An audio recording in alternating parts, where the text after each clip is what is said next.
veux introduire. Comme les frères, j'espère que vous allez bien. Merci encore pour votre participation. Pour tous ceux qui sont nouveaux, c'est le programme de Qiyam Halaqa qu'on fait à chaque vendredi. On est là de retour après la petite pause qu'on a pris durant le mois de Ramadan, en espérant que ce mois vous ait été bénéfique et que vous ayez profité au maximum. Donc là, on reprend le programme avec une nouvelle halaqa. Aujourd'hui, ça va être les du'a d'Ibrahim alayhi salam. Ça va être la halaqa du jour, la thématique du jour. Le programme va être léger ensuite. On aura la prière de l'Isha. On aura un petit moment de socialisation, un petit goûter. Et ensuite, on aura une petite dernière khatira à la fin. Et on va prier. On va faire la prière de nos tous ensemble. Donc, sans trop tarder, je vais donner la parole à la chaîne. أعوذ بالله من الشيطان الرجيم بسم الله الرحمن الرحيم والصلاة والسلام على حبيبنا وقرة أعيننا محمد بن عبد الله صلى الله عليه وسلم. Louange à Allah subhanahu wa ta'ala, prière et paix sur notre bien-aimé Muhammad sallallahu alayhi wa sallam. Alors quand on est dans une assise comme cela, il faut toujours se rappeler où on est, pourquoi on est là, quelle est notre intention, et aussi de considérer qu'on est en train de profiter d'un privilège. Allah subhanahu wa ta'ala nous accorde un privilège lorsqu'il nous choisit ici dans sa maison. Et pour parler aujourd'hui, en l'occurrence, on va parler de Ibrahim alayhi salam. Pour parler d'un grand homme qui est évoqué plus de 69 fois dans le Coran. Et on va se concentrer sur les du'a. Parce que les du'a, ils te donnent beaucoup d'informations sur la personne, comment elle pense, son état d'esprit, sa philosophie de vie, son identité, sa relation avec Allah, comment il fait lorsqu'il a des soucis. Donc le dua, il est révélateur, il te donne beaucoup de choses. Et regardez juste, chacun d'entre nous, il regarde sa situation avec le dua. C'est quand qu'on fait le dua, c'est quand nos duas ils sont intenses. Quelle est justement l'intensité de nos invocations dans notre vie de tous les jours. Et on a un modèle qui est Sayyidina Ibrahim alayhi salam. 69 fois évoqué dans le Coran. Et on trouve aussi des éloges.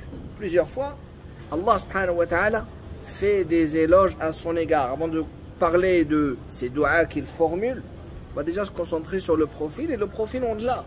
Plusieurs fois, Allah subhanahu wa ta'ala fait des éloges concernant notre prophète Ibrahim alayhi salam. On va trouver wa Ibrahim alladhi waffa. Ibrahim qui a tenu sa promesse. Et quand tu cherches dans le tafsir, tu vas lire il a tenu sa promesse lorsqu'Allah subhanahu wa ta'ala lui a donné al-risala, lui a donné le message et il l'a transmis, il a fait de son mieux. Ce qui est étonnant avec Ibrahim alayhi salam, c'est qu'on ne trouve pas une communauté qui s'appelle Qawmu Ibrahim. On trouve pas, il n'est pas écrit dans le Coran qu'il y a des centaines et des milliers de personnes. Comment ça se fait qu'il est évoqué 69 fois alors que le résultat il n'est pas là, on ne le voit pas dans le Coran? Parce que le résultat que moi j'attends et que les gens ordinaires attendent, c'est un nombre conséquent de gens qui entrent dans la soumission. Mais Allah subhanahu wa ta'ala, il l'a élevé, pas pour le résultat, mais pour l'effort qu'il a fait. Il a fait un effort extraordinaire. Comme évoqué, il a tenu sa promesse. Si je dois vous schématiser Ibrahim alayhi salam, essayez d'imaginer un peuple, tout le peuple, ils disent on va adorer ces statues. Et un jeune homme, un jeune, il va se lever, il va dire moi j'adore pas vos statues, je refuse. Ça, c'est le schéma de la vie d'Ibrahim alayhi salam. Ibrahim alayhi salam, ça a tout le temps été cela. C'est-à-dire, tout le monde a dit, nous allons dans ce sens. C'est-à-dire, le sens de adorer autre qu'Allah. Et lui, il a dit, quant à moi, je vais adorer Allah. Alors, on va trouver dans le Coran, فَآمَنَ لَهُ لُوطٌ. Et voilà que l'autre a eu certitude en lui. C'est-à-dire, il a eu la certitude qu'il était un prophète et que Allah était Allah. On va trouver aussi parmi les éloges évoqués dans le Coran concernant Ibrahim alayhi salam, inna, dans la langue arabe, c'est la certitude. C'est comme si je te mets un tampon. Quand tu entends l'imam, il fait la prière, il commence sa prière, et dans une des phrases, il dit inna, avant de commencer, il t'a mis un tampon pour te dire, écoute, là, il y a une certitude. Cette certitude, c'est pas moi ou toi. Moi et toi, au bout de 2 heures, on peut changer d'avis. Ok? Mais lorsqu'il s'agit d'Allah subhanahu wa ta'ala et qu'il te donne une certitude, sache que c'est une certitude immuable, qui ne changera pas. Jamais, il ne changera jamais. J'allais dire jusqu'au jour du jugement dernier, mais elle ne changera pas. C'est une vérité absolue. C'est une vérité de Allah subhanahu wa ta'ala. Alors qu'est-ce qu'il nous dit Allah subhanahu wa ta'ala concernant Ibrahim? Inna Ibrahim kana ummatan. Ibrahim, il est Umma, on va chercher dans le tafsir, ummatan, bima'na umma. On va trouver le sens de communauté. On va dire que à lui seul, il est tout seul. Mais il a la capacité, comme s'il était à lui seul, il représente une communauté gigantesque et entière. أمة مفسرون قالوا كذلك بأنه كان إماما أي يقتدى به. Ils ont dit, deuxième sens, ils ont dit que c'est un imam. Vous savez, linguistiquement, imam, ça veut dire quoi? C'est khaytul bina. Vous voyez le fil qu'on utilise dans le chantier pour pouvoir bâtir. On utilise un fil pour que toutes les choses soient bien organisées, que les choses soient bien droites. On fait attention à cela. Et ce fil, il est très important. Et bien, c'est ça linguistiquement l'imam. Lorsqu'on dit que imam al-mursalin, lorsqu'on parle du prophète sallallahu alayhi wa sallam, l'imam des envoyés. Et lorsqu'on parle du prophète Ibrahim alayhi salam. On trouve aussi parmi les éloges qui sont évoqués concernant notre père Ibrahim alayhi salam, وَاتَّخَذَ اللَّهُ إِبْرَاهِيمَ خَلِيلًا. Et Allah a choisi Ibrahim comme ami proche. Ami proche. Et ce niveau-là, ce qu'on appelle al-khillatu, al-khillah, c'est le plus grand degré d'amitié. Et al-khillah, entre les humains et Allah, elle n'existe que pour deux personnes. Le premier, c'est Ibrahim alayhi salam, et le second, Muhammad sallallahu alayhi wa sallam. C'est les deux. C'est les deux qui ont ce privilège-là d'entrer dans cette case-là qui s'appelle al-khillah. Hormis ces deux-là, il n'y a personne qui ne pourra atteindre ce niveau-là qui est un niveau réservé. Et on a aussi dans Surat Maryam, je pense. Maryam. وَاذْكُرْ فِي الْكِتَابِ إِبْرَاهِيمَ إِنَّهُ كَانَ صِدِّيقًا نَبِيًّا. Et rappelle-toi, dans le livre Ibrahim, comment il était une personne. إِنَّهُ كَانَ صِدِّيقًا أي صَدُوقًا.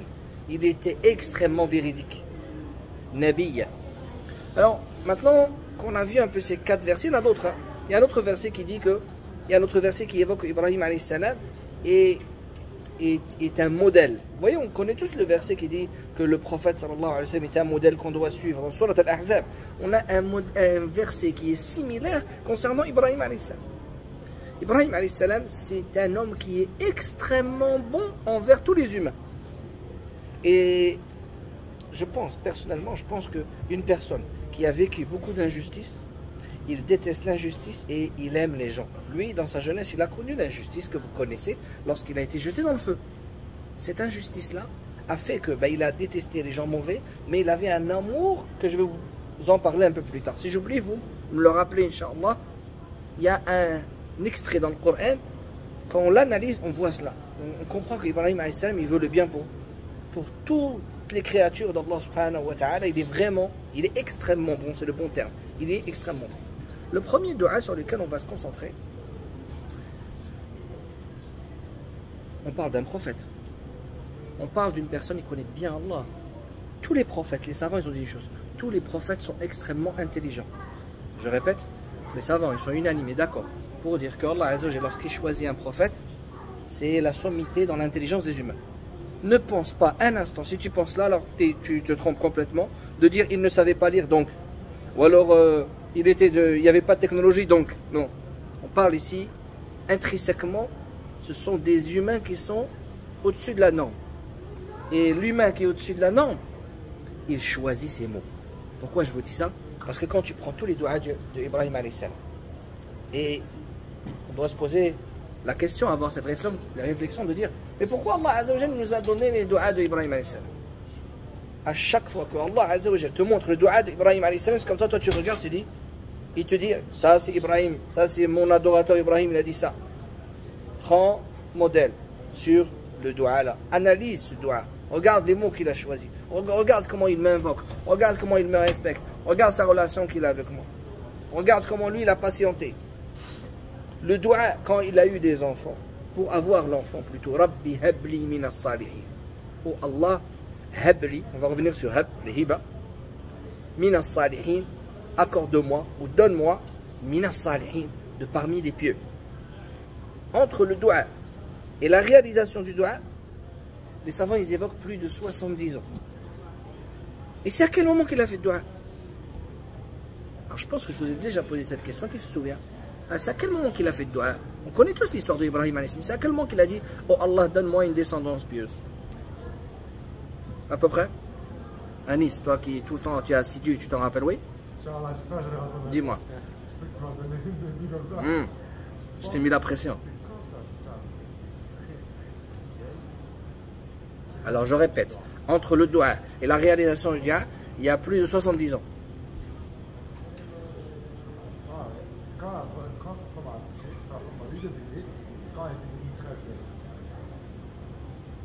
Non, toi tu me parles de la réalisation. Moi je te parle de le dua. C'est quand? C'est quand le moment du dua? C'est à quel moment? On connaît tous l'histoire d'Ibrahim alayhi salam. Voyez-vous, quand il est sorti, déçu de son peuple, il a fait da'wa à son père. Ils l'ont jeté dans le feu parce qu'il a fait ce que vous connaissez, on en reparlera, parce qu'il y a un jour, on va se concentrer sur la da'wa d'Ibrahim. Comment il faisait da'wa? C'est pour ça que je ne veux pas trop rentrer dans ces détails. On aura l'occasion d'y revenir, ok? Mais c'est à ce moment-là, quand il sort, il fait da'wa. Il a connu les gens mauvais. Les gens mauvais, on les appelle dans la langue arabe, on les appelle aussi at-talihin. Et lui, ce qui est intéressant de da'wa, il a dit Rabbi habli mina salihin. Oh Allah, accorde-moi. C'est comme pour dire, j'ai expérimenté les gens mauvais. Ya Rabbi, fais en sorte que mes enfants ne soient pas des gens mauvais, mais des gens pieux. On va revenir sur le mot hab. Dans la langue arabe, l'hiba, c'est un cadeau. C'est un cadeau que tu ne mérites pas. C'est-à-dire, lui, quand il dit Allah, donne-moi un enfant, des enfants, ou salihin, des pieux, il dit Allah, je sais très bien que je ne mérite pas ce cadeau. Mais c'est toi, Al-Wahhab. Parmi les noms d'Allah Azza wa Jal, Al-Wahhab. C'est lui qui donne des choses qu'à la base on ne mérite même pas.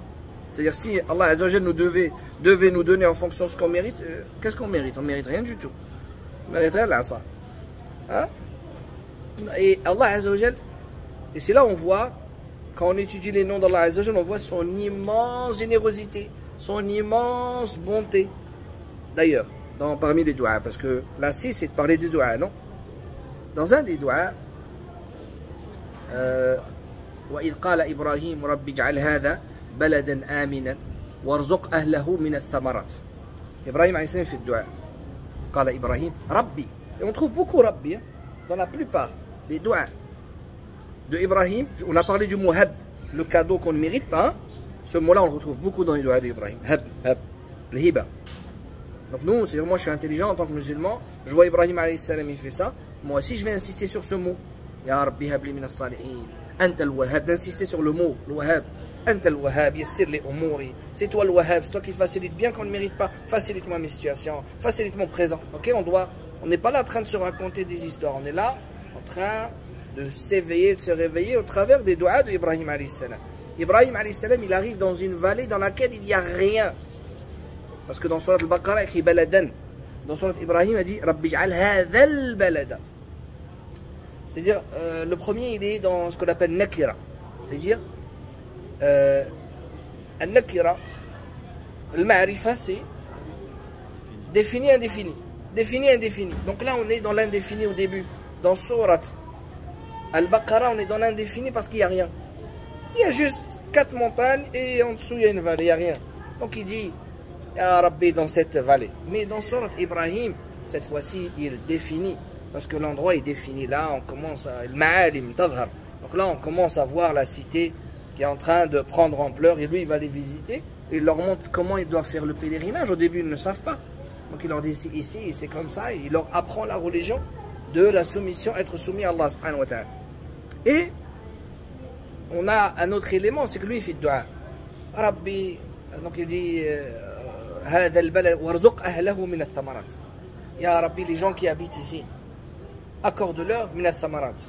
Et c'est là on voit la bonté d'Allah Azza wa Jal dans la suite, parce que lui il a dit man amana minhum. Ibrahim alayhi salam dans son dua il a dit que ceux qui ont cru, ceux qui ont la certitude. Et Allah a dit qala wa man kafar. C'est-à-dire même ceux qui ont mécrit, même eux on va leur donner min al-thamarat, même eux ils vont profiter. Et c'est là on voit la largesse de la générosité, de la bonté d'Allah subhanahu wa ta'ala dans cette discussion. Parce que les doigts qui se trouvent, doigts d'Ibrahim alayhi salam, on remarque que c'est des discussions. Allah Azza wa Jalla, voilà ce qu'il a dit mon adorateur Ibrahim, voilà comment je lui ai répondu. Donc pour l'instant on a vu le doigt. Salam alaykum Ibrahim. Ça va bien? Rabbi habli min as-salihin. On a vu celui-là. On a vu qu'il y avait beaucoup le mot Rabbi Dans les doigts d'Ibrahim, il y a beaucoup le mot Rabbi, Rabbi, Rabbi. Quelle est la différence entre Allah subhanahu wa ta'ala, le nom de majesté Allah, et le mot Rabbi? Pourquoi dans le doigt, on insiste beaucoup sur Rabbi? Il y a l'appartenance déjà, mais Rabbi, ça vient de Tarbiya, ça vient de l'éducation. Il y a à la fois de la reconnaissance, à la fois de la pleine soumission, comme l'était Ibrahim alayhi salam. Quand on a dit tout à l'heure le verset Ibrahim alladhi waffa, Ibrahim qui a totalement accepté ou totalement respecté son engagement. Okay? Allah Azza wa Jal, il nous envoie des ordres, des choses à faire, des choses à ne pas faire, et moi je les accepte. Et lorsque je dis Rabbi, c'est aussi cela. Quand moi je dis Rabbi, c'est aussi que, Ya Rabbi, tout ce que tu m'as donné, je sais, j'ai conscience que tout ce que tu m'as donné, c'est pour mon bien. Et tout ce que tu m'as interdit, cette phrase-là, je l'aime beaucoup. Le cheikh, il dit, lorsque Allah Azza wa Jal nous a obligé une chose, en réalité, il nous a obligé, qui se rappelle de cette phrase, son paradis. Et lorsqu'il nous a interdit, en réalité, il nous a interdit son enfer. On doit le voir de ce sens-là. La personne soumise, c'est comme ça qu'il le voit. Et il connaît que Allah Azza wa Jal est pleinement, entièrement, subhanah, généreux et est une bonté totale. Alors il sait que c'est un khair. Contrairement à l'autre, qui est à l'opposé, qui a un autre angle de vue, qui ne conçoit pas cela. Parce qu'il voit la législation, non pas par Allah, mais par son égoïsme, son envie. Alors il va dire, mais pourquoi chez vous c'est interdit telle chose? Mais nous on est complètement à l'intérieur et nos yeux sont rivés sur la Qibla. Alors qu'est-ce qu'on dit? Et on sait, notre cœur il est connecté à Allah et on sait qu'Allah Azza wa Jal est toute bonté. Alors on sait que lorsqu'Allah Azza wa Jal m'a ordonné de prier, c'est pour moi, c'est pour m'élever. Lorsqu'il me donne des mots à dire, et le premier mot c'est Alhamdulillah, c'est pour mon bien. Et lorsqu'il m'interdit, c'est pour m'éloigner du feu de l'enfer. Ça rejoint le hadith.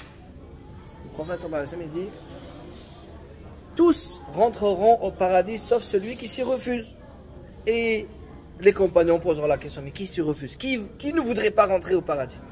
Et voilà que le prophète sallallahu alayhi wa sallam dira, celui qui m'aura suivi, alors celui-ci, il voudra réellement rentrer au paradis.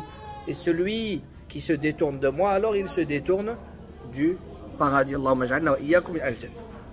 Qu'est-ce qu'on a encore comme dua? On a un dua qui ressemble au premier dua qu'on a évoqué. Parce que le dua qu'on a dit c'est Rabbi habli min as-salihin. Il y en a un autre qui s'appelle Rabbi habli hukman wa alhiqni bis salihin.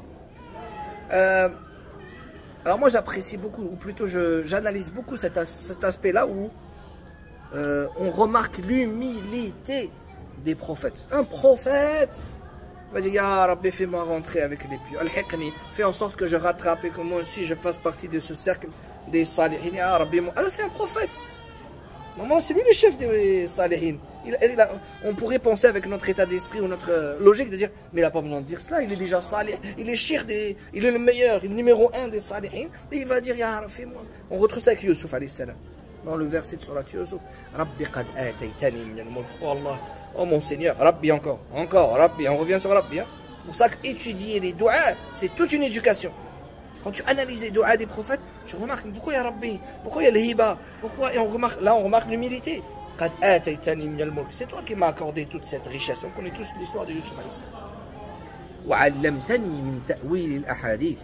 Et tu m'as enseigné la compréhension des songes, des rêves. C'est toi qui m'as donné cela, ça ne vient pas de moi.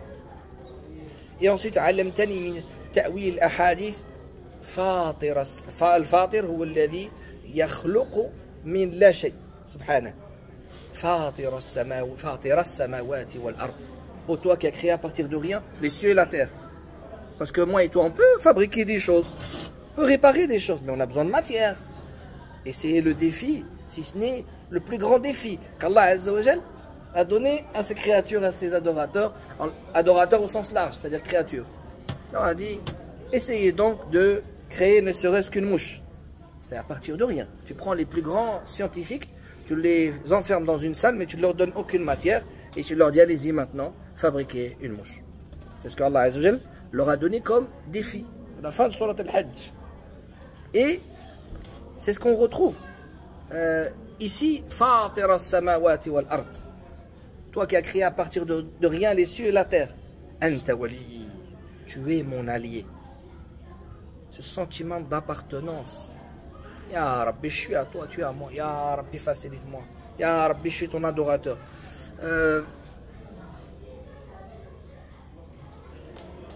là, ce qui m'est venu à l'esprit, c'est le dua qu'a fait Pharaon. Vous savez, Pharaon, dans ses derniers instants, il a essayé de se connecter à Allah Azzawajal. Et c'est Jibril alayhi salam qui parle au prophète et lui dit, si tu m'avais vu ce jour-là, c'est un hadith sahih qui est dans Muslim. Oh, si tu m'avais vu ce jour-là, salam alaikum Younous. Tu vas bien? Ça fait plaisir de vous voir, Yachabab, ça fait un petit moment, il y en a certains là. C'est déconnecté, qu'Allah vous facilite tous dans vos vies, à chacun d'entre vous, qu'Allah vous facilite. Pharaon, dans ses derniers instants, il a essayé de dire La ilaha illallah. Il n'a aucune divinité à part Allah. Mais ça, c'est un cadeau. Allah, il ne le donne pas à n'importe qui. Alors qu'en est-il d'un génocidaire, une personne qui a fait la guerre à Allah, subhanahu, qui a provoqué, qui a insulté les prophètes et Allah et tué les bébés? Personne comme ça, Allah, il va lui donner ce cadeau. Pas possible. Mais ce hadith-là de Muslim, il nous dit quoi? Il nous dit que Jibril, alayhi salam, il parle au prophète, sallallahu alayhi wa sallam. Il dit, si tu m'avais vu ce jour-là, alors qu'il était, au fin fond du creux, donc en pleine mer. Et voilà que je plaçais dans sa bouche la vase pour ne pas qu'il continue à demander à Allah de lui pardonner, de peur qu'il soit atteint de la miséricorde d'Allah. Jibril alayhi salam, il connaît Allah mieux que nous. C'est-à-dire, là, il est en train de nous dire, même Pharaon, ben, c'est possible qu'il allait être touché par la miséricorde d'Allah. Lui, le génocidaire, lui qui a fait ça, lui qui a fait ça, lui qui a fait ça. Et lui, il l'a empêché de continuer à parler parce qu'il avait peur de cela. Donc ce hadith-là, il nous montre la bonté d'Allah subhanahu wa ta'ala. Alors, moi, quand je lis ce hadith-là, je me dis, attends, mais si Pharaon, qui a fait tout ce qu'il a fait, lui aussi, il aurait pu prendre une part de la miséricorde d'Allah subhanahu wa ta'ala. Qu'en est-il de nous? Mais nous, on se prosterne, on aime Allah subhanahu wa ta'ala, on vient à la mosquée, on fait des sadaqat, on espère le paradis, on espère sa satisfaction. Toute notre vie, on fait des erreurs, on est des humains. Par essence, l'humain fait des erreurs, ok. Mais on fait un maximum. Il y a un Rab qu'on soit, nous, en pleine miséricorde. En pleine miséricorde d'Allah subhanahu wa ta'ala. Ya Rab, fi dunya wa fi l'akhirah, qu'Allah Azza wa Jalla nous accorde sa satisfaction. Sur terre, sous terre, et le jour où on sortira de terre, Inch'Allah. On revient au dua de Youssouf pour revenir au dua d'Ibrahim alayhi salam, pour voir l'humilité. C'est ce point-là qui est très important, que moi et toi on doit avoir lorsqu'on est en adoration, lorsqu'on est en invocation. Alors il dit Anta waliyyi fi dunya wal akhirah. C'est toi mon allié, dans ce bas monde, dans l'au-delà. Les prophètes, ils ont toujours une visée lointaine. Ça veut dire un jeune homme d'une vingtaine d'années. Quand il fait un dua la plupart du temps, c'est pour se marier. Et ensuite, quand il est marié, il fait dua pour avoir des enfants. Et après, bon, peut-être le métier, ou entre-temps le métier, ou quelque chose dans ce sens-là, ou alors la carrière, de monter d'un grade. Et ensuite, il fait dua, et chaque étape comme ça. Mais eux, ils voient loin. La plupart des duas d'Ibrahim alayhi salam, c'est quoi? C'est mes enfants, de mes enfants, de mes enfants, ceux qui vont venir plus tard. Ils ont une visée lointaine. Et plus que cela, et on le voit ici dans le dua de Youssouf alayhi salam, Anta waliyyi fi dunya wal akhirah, akhirah, akhirah, akhirah. Ils insistent sur l'akhirah. C'est-à-dire ce mur qui est face à nous, qui s'appelle la mort, ben, c'est comme si eux ne le voyaient pas. C'est-à-dire nous, notre regard, la plupart du temps, il s'arrête à cet horizon qui s'appelle la mort, le mur qui est en face. Et de temps en temps, on regarde ce qui se passe de l'autre côté. On essaye de se préparer pour la suite. Mais eux, leur regard, il portait tellement loin que ce mur de la mort, il paraissait vraiment très petit. Et voilà qu'il dit à la fin de son dua, Youssouf alayhi salam, Anta waliyyi, tu es mon allié, fi dunya, dans ce monde, wa fi l'akhirah, tawaffani musliman, oh Allah, prends-moi, wow, accorde-moi une mort décente en tant que musulman, en tant que soumis. C'est-à-dire qu'il avait peur, Youssouf alayhi salam, il avait peur de mourir en tant que non-musulman. C'est lui qui a dit Allah ya Rab, la prison elle est préférable pour moi. Et si tu me laisses, et ça c'est un message pour toute la jeunesse, si tu me laisses avec ces gens-là qui sont autour, je vais m'écrouler, je vais tomber, je vais faire le péché.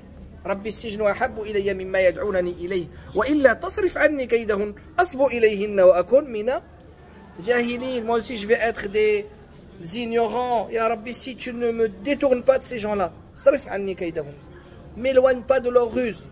je vais être parmi les ignorants, c'est-à-dire je vais crouler dans le péché. C'est-à-dire, il y a beaucoup de jeunes, ils pensent que voilà, moi maintenant je suis fort dans la religion et je peux faire face à toutes les couleurs de patients et je suis assez... Youssouf alayhi salam, il t'enseigne que si tu es en immersion dans un environnement qui est rempli, si tu protèges pas et si tu ne fais pas le nettoyage dans ton environnement, ce qui va se passer, c'est que tu vas te crouler, tu vas t'écrouler, tu vas crouler sous les péchés. Tu ne peux pas vivre sous l'eau. Tu es un être humain, tu ne peux pas vivre sous l'eau, tu n'es pas un poisson. Okay? Mais de la même manière, tu ne peux pas vivre dans les péchés. Alors tu dois te protéger. Ça passe par les écrans, ça passe par ta chambre, ça passe par ta maison, ça passe par tes camarades, ça passe par tes amis. Il y en a beaucoup comme ça, ils ont des amis. Ils ont des amis. Et tu entends ces amis comment ils parlent. Les sujets de discussion. Et leurs activités. Et tu lui dis, toi tu fais quoi avec eux? Ils font des activités pas bien. Ou alors ils parlent mal. Ou alors leur sujet de discussion, c'est indécent. Il va dire, non, moi t'inquiète pas. Alhamdulillah, ma religion elle est forte. Je connais Allah, je connais le prophète, je connais le bien, je connais le mal. N'aie pas peur pour moi. Youssouf alayhi salam, il avait peur pour lui. Et toi tu dois avoir peur pour toi. Sache que si tu as une mauvaise camaraderie, si tu as un mauvais environnement, si tu n'as pas fait de nettoyage dans ton environnement, tu vas crouler. C'est un schéma prophétique. C'est Youssouf alayhi salam qui te le dit. Youssouf alayhi salam, il le dit dans le verset de la prison. Revenons au doua de Youssouf alayhi salam. Alors vous voyez que c'est très riche, c'est pour ça on véhicule, ou plutôt on voyage de verset en verset, parce que les doigts des prophètes c'est toute une éducation. Il y a plein de moralités dans les doigts. Alors à la fin il dit Tawaffani musliman wa alhiqni bis salihin. Oh Allah, ya Allah, fais en sorte que je meure en tant que musulman. Le problème c'est que nous on vit comme si tout était acquis. C'est bon, j'ai un chapeau, j'ai un camis, je viens à la mosquée, c'est bon, je suis déjà quelqu'un du paradis. C'est comme si dans notre tête, c'est comme si on avait la carte du paradis avec le numéro, avec voilà, je vais avoir une propriété, avec 10 hectares, avec ça. Il n'y a rien qui est acquis. Les prophètes, ils nous apprennent ça. Il n'y a rien qui est acquis. Aujourd'hui, tu es musulman, demain, c'est un autre jour, Allah alam. Pour ça, on doit faire doua. C'est pour ça, quand on prie, on doit placer tout notre avenir entre nos mains et dire, ah, Rabbi, facilite-moi. Et le prophète sallallahu alayhi wa sallam le disait dans ses doigts, comme le doigt par exemple, Ya muqallib al-qulub thabbit qalbi ala ta'atik. Ô toi qui change les cœurs. Les cœurs, d'ailleurs, le qalb, ça vient de. Il n'arrête pas de changer, il n'arrête pas de se retourner. Et le prophète l'a dit dans un hadith. Il nous a dit quoi? Il nous a dit, va venir un temps où les gens seront croyants toute la journée, et la nuit venue, voilà, qu'ils se détourneront, et le contraire. C'est-à-dire des gens qui toute la journée seront mauvais, feront des actions de kuffar. Et voilà que le soir, l'iman, il va venir, il va pleurer, et son cœur, il va ressentir l'iman. Quand on est assis comme ça, on a l'iman.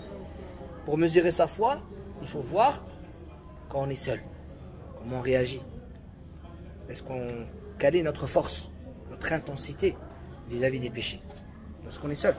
C'est à ce moment-là que tu regardes, c'est là où tu as le thermomètre de l'iman, qui va te permettre de savoir t'en es où de ta proximité avec Allah subhanahu wa ta'ala. Allah, il nous offre ces cadeaux. Des cadeaux là, comme ça, où on parle, on discute d'Allah, on parle des prophètes, on parle du Coran. Ça, c'est des cadeaux. Maintenant, si tu vas avoir la vraie mesure, c'est pas celle-ci. La vraie mesure, c'est quand tu es seul. C'est quand tu es avec Allah subhanahu wa ta'ala. C'est là où tu vas voir quel est réellement ce que tu vaux vraiment. Parce que c'est facile de parler, c'est facile d'écouter. Mais le plus dur, c'est d'appliquer. Et surtout, quand on est dans un environnement qui est pas pareil que celui-ci, qui n'est pas aussi propre que celui-ci. Allah Azza wa Jalla nous a tout nettoyé, nous a accordé cet environnement. Mais quand tu es dans un autre environnement, c'est là où on va voir. On va te mettre dans une ville où il n'y a pas de musulmans. Et là, on va voir comment tu vas réagir.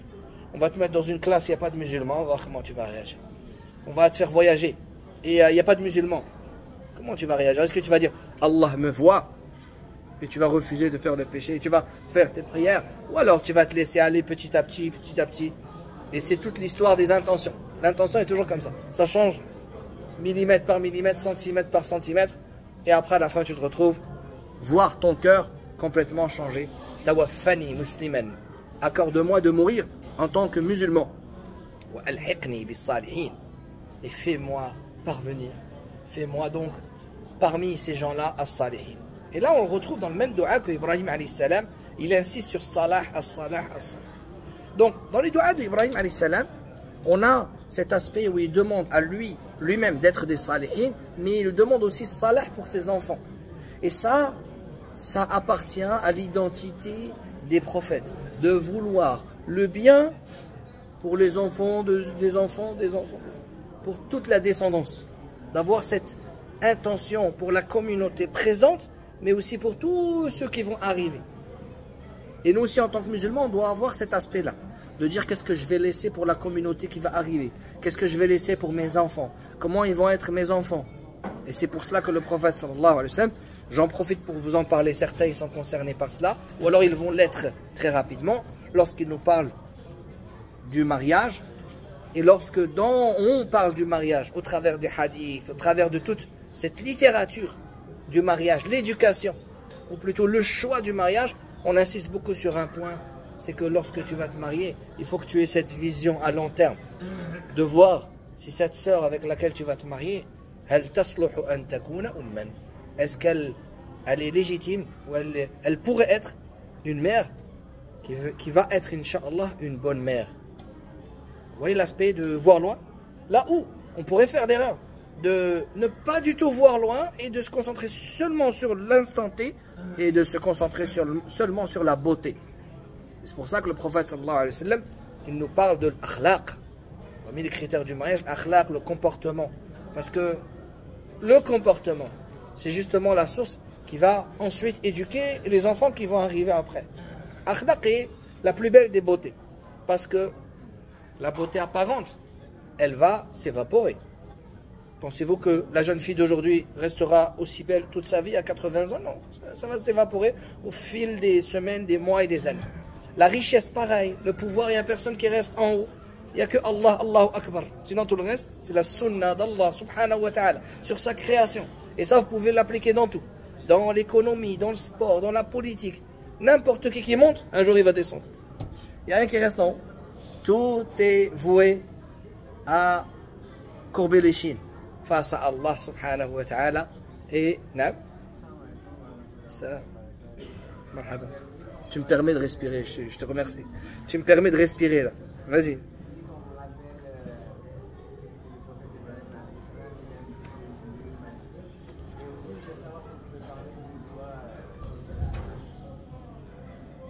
Ok. Au début, je vous ai dit, barakallahu fik, je vous ai dit, et rappelez-le moi, et il vient de le faire, il y a un passage dans le Coran qui montre que Ibrahim alayhi salam, il aime les humains. Et moi j'aime bien insister sur cette notion parce que aujourd'hui on a des musulmans, bah, déjà ils détestent d'autres musulmans, ce problème-là. Mais on a aussi certains, quand ils voient son voisin, presque il veut lui le pousser en enfer. Il déteste, il a une détestation. Subhanallah. Et moi je vais vous prouver par le verset que les prophètes ils ne pensaient pas comme ça. Ici on a un verset, Ibrahim alayhi salam, on connaît l'histoire, il a accueilli 2 anges. Mais lui il ne savait pas que c'était des anges. Premièrement, on a une coutume ancestrale qui existe chez les Arabes et chez d'autres qui ne sont pas Arabes, qui sont tellement bons qu'ils attendent sur les toroqat, sur les chemins. Pourquoi ils attendent dans les chemins? Si jamais il y a un voyageur qui va venir, je vais lui faire le khair. Je vais le nourrir parce que je suis une bonne personne. Ça existe dans plusieurs endroits. Il n'y a pas que les Arabes. Cette habitude-là, elle existe chez les généreux dans les 5 continents. Et ils ont existé. Chez l'être humain, il y a des gens bons, il y a des gens mauvais. Et Ibrahim alayhi salam, il avait cette habitude-là. Et moi, je vous ai dit au début, en préambule, je vous ai dit, il n'y a pas un peuple qui s'appelle le peuple d'Ibrahim. Des centaines ou des milliers de personnes, comme Moussa alayhi salam, ou comme d'autres. On a juste fa'amna lahu Lut. Et donc, il y a les épouses d'Ibrahim, il y a ses enfants, il y a ceux qui vont venir après, les gens dans la vallée, ok, d'accord. Et on a Lut alayhi salam, mais lui, il attendait qui? Ça veut dire, lui, il attend ici, dans le chemin des voyageurs, pour nourrir les gens. Et comment on sait cela? Parce que, qu'est-ce qu'il a offert aux anges? Qu'est-ce qu'il a offert comme nourriture? Qui se souvient, Shabab? Hey, Jeline? اجلس مزيان ايش هاد الجلسه تكسلتي علينا انا ramène ton oreille la prochaine fois là مزيان تي à l'aise mais si il y a des limites Hein? Fais comme chez toi, mais oublie pas que tu n'es pas chez toi. Hein? Alors, on a dit bi'ijlin hanith. Al-ijl, c'est quoi l'ijl? C'est quoi l'ijl? C'est un veau. Hanith, ça veut dire qu'il est bien gras. C'est pas il a pris un veau, il est boité, il était maouj. Il a ramené le meilleur de ses veaux. Maintenant, pour préparer un veau, il faut combien de temps? Haj, combien? Pour rôtir un veau, combien? Les anciens. Parce que nous, on va au kebab, on mange au kebab. On ne sait pas les anciens. On est à fond, machallah. Hein? Combien de temps il faut pour rôtir un veau? 4 heures? Qui dit plus? Ça dépend si tu vas sécher avant. À l'ancienne, pas maintenant avec les rôtisseries et tout ça. Combien? Hein? 4 heures. On va dire qu'on va passer sur 4 heures. Vous pensez qu'il a fait asseoir ses invités, asseyez-vous? Et pendant 4 heures, il va faire rôtir? Non. C'est-à-dire, lui, il était déjà prêt. Lui, il est prêt. Et il prépare en espérant que l'invité va venir. L'invité qui va venir, c'est un musulman? C'est quelqu'un qui est soumis à Allah? On a dit non, il n'y a pas de peuple de Ibrahim. À coup sûr, c'est quelqu'un qui n'est pas musulman. À coup sûr, c'est quelqu'un qui n'est pas soumis à Allah. Il est fort probable que c'est un idolâtre qui va venir. Mais pourtant, viens et tu manges à ma table. Et je prends soin de toi. Et ainsi, il était Ibrahim alayhi salam. On prend de ce verset que Ibrahim alayhi salam, il était, comme je vous l'ai dit au début, extrêmement bon. Vous pensez que l'islam, il va nous autoriser, il va autoriser aux musulmans de se marier avec une non-musulmane, pas une non-musulmane, avec une chrétienne ou une juive, mais on doit détester l'humain qui est dans ma maison. Je me suis marié avec lui, mais je dois le détester. C'est pas possible. Pas possible, c'est juste improbable. Okay? Je dois détester sa religion, c'est normal. Ça, c'est quelque chose de normal. Si j'ai de l'affection pour sa religion, il y a un problème dans ma religion. Il y a une règle dans l'aqida qui dit on ne mélange jamais les religions. Ça n'existe pas. Toi, tu es juif, toi, tu es chrétien. On va s'asseoir et toi, on va faire une prière commune. Ça, c'est impossible. Même doua, non, il n'y a pas. On ne mélange pas les religions. Je te donne à manger. On s'assoit ensemble. On plaisante. On va parler d'une chose commune ensemble. Pas de problème. J'ai le droit d'apprécier mon voisin, mon camarade, mon prof. J'ai dit mon prof, je n'ai pas dit ma prof. Pas mélanger les choses. Ok? Et j'ai le droit de l'apprécier. Oui, j'ai le droit. Intrinsèquement, il a des qualités. Et je l'apprécie pour ses qualités. J'ai le droit de jouer au tennis avec lui. J'ai le droit de... Fais ce que tu veux. Par contre, la religion, non. La religion, ça, c'est une limite rouge. Ça veut dire, même les savants, quand on leur pose la question, voilà, une personne est décédée. Est-ce que j'ai le droit de rentrer à l'église? Est-ce que j'ai le droit d'être... Non. Ils disent si jamais c'est ton épouse, oui. Ton épouse, tu n'as pas le choix. Tu dois être là, mais les questions religieuses, sur la position religieuse, ou plutôt sur l'aspect religieux, tu t'éloignes. Mais tu es là, tu es dans l'église. Tu ne vas pas attendre à l'extérieur. C'est ta femme, c'est ton fils, c'est ton père. C'est pas tout le monde qui est né musulman. Ok, il y en a d'autres, ils sont convertis. Il faut le comprendre, ça, il faut le concevoir, ça. Et pour eux, ils ont un fer qui est spécial. Ok. Ou alors, je suis marié avec une juive ou une chrétienne. Donc, c'est normal, il y a une proximité. Maintenant, je ne suis pas marié avec, c'est pas ma famille. Donc, qu'est-ce que je vais faire? Soit je vais attendre à l'extérieur, ou alors je vais aller 2 heures ou 3 heures après, et je vais toquer à la porte, et je vais dire toutes mes condoléances. Ça veut dire que je suis attristé parce qu'il vous a touché, et je viens faire un geste, parce que c'était mon camarade de classe, parce que c'était mon voisin, parce que c'était mon prof, et ainsi de suite. Ok? J'ai le droit de faire cela. L'islam, au contraire, ça fait partie du bon comportement de l'islam. Et Nabi alayhi salam dit Innama bu'ithtu li utammima makarim al-akhlaq. J'ai été envoyé pour parfaire le noble, le bon comportement. Il fait partie du bon comportement d'être ainsi, Inch'Allah. C'est la moindre des choses. Lorsqu'on a une personne de notre voisinage, qu'elle n'ait même pas de religion, qu'elle ait une autre religion, qu'elle soit chrétienne ou juive, d'avoir quand même cette petite attention, d'aller la rencontrer et d'aller justement de l'apprécier lorsque il faut l'apprécier. Alors les questions après, parce que là c'est l'adhan, Inch'Allah. Après la prière, ceux qui ont des questions, on peut faire ça après les questions. Les questions après la prière, Inch'Allah. Barakallahu fikum, Inch'Allah, hafizakumullah wa alaykum. Jazakumullah khair. Là. Reste combien de temps? Ça va, 14, hein?